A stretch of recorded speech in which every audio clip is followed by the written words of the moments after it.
Blake Lively, yes asterisk that asterisk Blake, the gossip girl darling, the queen of perfectly curated Instagram aesthetic posts, and the picture-perfect wife to Hollywood mogul Ryan Reynolds, has reportedly been exposed as Hollywood's most subtle serial homewrecker.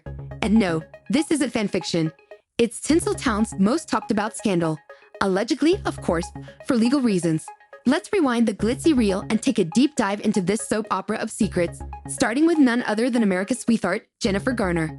The beloved mom next door is apparently fed up with Blake's notorious "oops, did I steal your man?" routine. Word on the streets of Rodeo Drive is that Jen's been stewing over this for a decade and is finally ready to spill all the tea. It all traces back to 2010 when Blake, just 23 years old, was cast by Ben Affleck in The Town a gritty crime drama. Blake played his love interest, and here's the kicker. Ben wasn't just starring in the film. He was also directing it. And who's the one writing those steamy scenes?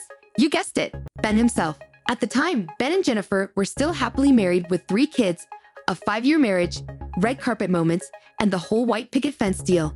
But behind closed doors, things weren't as blissful as they appeared. Enter Blake, and the "who's that blonde" in the trailer? Questions. Let's not forget the timing. Right around the same moment, Blake suddenly broke up with her Gossip Girl co-star Penn Badgley. Coincidence? In Hollywood, we don't believe in coincidences. And Ben, well, his history of jumping from relationship to relationship should have been a red flag. After all, he was with J.Lo before settling into a marriage with Jen after they filmed Daredevil. As the wise drag queens say, how you get him, it's how you lose him. Sources say Jen was livid, but like the class act she is, she kept it together for the sake of the kids until 2014 when Ben was offered a role alongside Ryan Reynolds. You'd think it would be a fun collaboration, but nope, Jennifer reportedly put her foot down, forbidding Ben from taking the role. Why? Because she knew that if Ryan was involved, Blake would be at the premiere, smiling sweetly while her husband stood by, slowly melting under her gaze. Now, that's not just petty, that's self-preservation. Some people, though, like Blake Lively, I heard, sort of didn't understand. Blake, yes, is not 40. And I was driving around the city here, the neighborhood, the people. She hung out with the various kind of people who were in these projects and stuff who wanted to do research, And she was coming off her television, Gossip Girl, so she was driving down at night and back and forth and really stretching it to get her research done. So that's the house Matt grew up in. She said, Matt who? And I said, Matt Damon, you're up there. She goes, how do you know Jason Bourne? Jennifer Garner saw the fallout from Blake Lively's behavior once, and she wasn't about to let it happen again. Unfortunately, by the time Jen caught on, it was already too late. Blake had already moved on to Leonardo DiCaprio, a man known for not sticking around long enough for anyone over 25, and then, of course, to Ryan Reynolds. But by that point, the damage was done. Ben spiraled, trust was shattered, and thus, the infamous nanny scandal came to light. By 2018, Benefit 2.0 had officially gone the way of the dodo, with a divorce in tow. Here's the kicker. When Jennifer worked with Ryan Reynolds on The Adam Project and even made a cameo as the Lecter in Deadpool 2 she never so much as interacted with Blake. Not a single photo op, not even a casual hello. That's not awkward. That's a full-on red carpet Cold War. But if you thought Blake had stopped wreaking havoc, think again. Enter Scarlett Johansson. Scarlett and Ryan had a whirlwind romance that led to a 2008 marriage. Sweet, right? Fast forward to 2010, when Ryan and Blake were filming Green Lantern together, and whispers were flying faster than a Bravo reunion. Rumors about trailer hookups, secret hotel stays, and chemistry that wasn't just on screen were circulating like wildfire. And guess what? Scarlett didn't even show up to the Green Lantern premiere. Instead, Ryan and Blake strutted down the red carpet together like prom royalty. Just weeks later, divorce. Gone. Ghosted. Sources claim that Scarlett is still icy whenever Blake's name comes up. One insider said she avoids making eye contact. We've all got that one ex's new partner we pretend doesn't exist, right? And once again, Blake sashayed away, halo shining, curls bouncing, while another woman was left to pick up the broken pieces. The math just doesn't add up. But Blake doesn't just stir up drama in Hollywood. She's gone international. Case in point, when Kate Middleton was dealing with her recent Photoshop scandal, yes, the one with the family photo that looked like it had been edited with a potato, Blake couldn't resist making her own splash.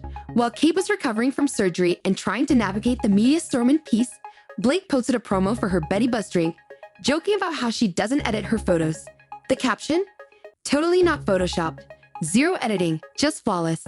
The timing? messy, the shade, aggressive, and the palace, they were reportedly asterisk, not asterisk amused. A lot of work for those guys because everybody worked like 3 days a week. I think they had a lot of fun. There was a lot of fun at the hotel. You know, that's the house of Macro up there. She said, Matt, who? And I said, Matt Damon. You up there. She goes, how do you know Jason Bourne? Blake Lively, you're not just clashing with Serena van der Woodsen anymore. You're poking at a literal duchess while she's down. If you thought this was just a case of warring wives and royal drama, think again.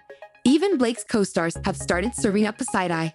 Let's start with Leighton Meester, aka Blair Waldorf, to Blake's Serena van der Woodsen. While they appeared as BFFs on Gossip Girl, the reality on set was a bit different. Word is they barely spoke between takes. Blake, allegedly more focused on fashion deals than her acting, apparently didn't vibe with Leighton. And when Leighton got married to Adam Brody, guess who didn't make the guest list? That's right, Queen Bee herself didn't RSVP. Then there's Henry Golding, who worked with Blake on a simple favor. While he publicly admitted feeling intimidated by her, behind the scenes, sources say it was more like annoyed.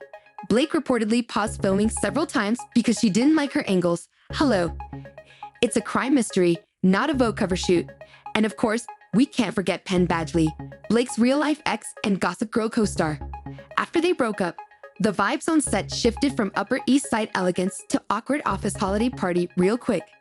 Over the years, Penn has praised several of his co-stars while Blake, radio silence, ouch. And then there's Anna Kendrick. Surprise, surprise, she didn't exactly vibe with Blake on a simple favor either. Sources say Blake acted like a diva, showing up late and making the crew feel like mere background extras in the Blake show.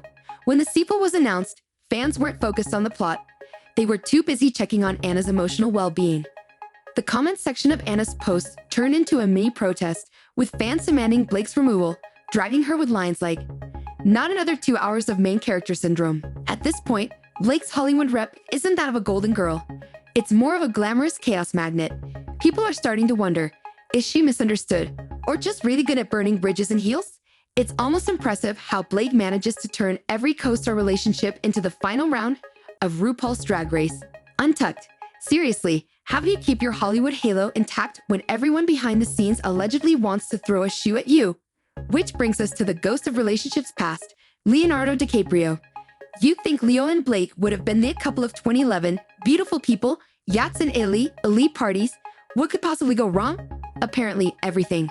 Word on Beverly Hills Boulevard is that Leo couldn't deal with Blake's intensity. While he was chilling in basketball shorts and whispering, "Let's just vibe," Blake was reportedly trying way too hard to fit in with his infamous wolf pack of model BFS and Oscar-less bros.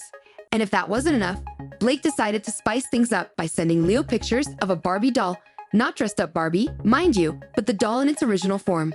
It was apparently some weird inside joke, but come on, if I'm texting Leo DiCaprio, I'm not leading with Maddle content. He dated Gisele Bündchen, not Malibu Barbie. Unsurprisingly, the relationship crashed harder than one of Leo's vape pens. While Leo has managed to stay on good terms with most of his exes, Blake, radio silence. That's Hollywood's version of being blocked, unfollowed, and erased from the group chat. So when Blake found herself embroiled in an ugly legal mess with Justin Baldoni over It Ends With Us, nobody was shocked. In fact, many people were like, finally. Because apparently, this is the first time Blake's been publicly called out for what insiders claim is a long history of behind-the-scenes manipulation and questionable behavior. It's giving shady, to say the least. As the lawsuit gets messier than a Real Housewives reunion, people are connecting the dots. Suddenly, her drama with Jennifer Garner, Scarlett Johansson, Anna Kendrick, Kate Middleton, yes, literal royalty, and Leighton Meester doesn't feel like a collection of isolated catfights. It feels like a pattern. It's like the internet collectively realized, wait, we let her get away with this because she makes her own birthday cakes? Meanwhile, Jennifer Garner is out here thriving, gloating in Deadpool 2 and Wolverine, in a healthy 6-year relationship with a man who isn't Batman or emotionally unavailable, and co-parenting like a champ. You know Jen's doing right when even her paparazzi shots look peaceful, like she just finished meditating with Oprah. Blake, on the other hand, not so much. Between the Baldoni lawsuit and the resurfacing drama from every corner of her career, exes, co-stars, royalty, and fans, Blake is officially in her reputation era. But without the Taylor Swift redemption arc, the fact that all these feuds come from different corners of Hollywood, exes, co-stars, royalty, and fans, kind of screams, it's not me, it's you. So the real tea is this: Blake's meticulously crafted persona as the perfect wife, Quirky girl, vintage dress-loving sweetheart, may finally be unraveling faster than a cheap weight in a wind tunnel. Will she own up to any of this? Will she apologize to Anna Kendrick and maybe stop sending adult men doll selfies? Probably not. But at least now, when someone side-eyes her at an award show, we know exactly why. See you on the next one.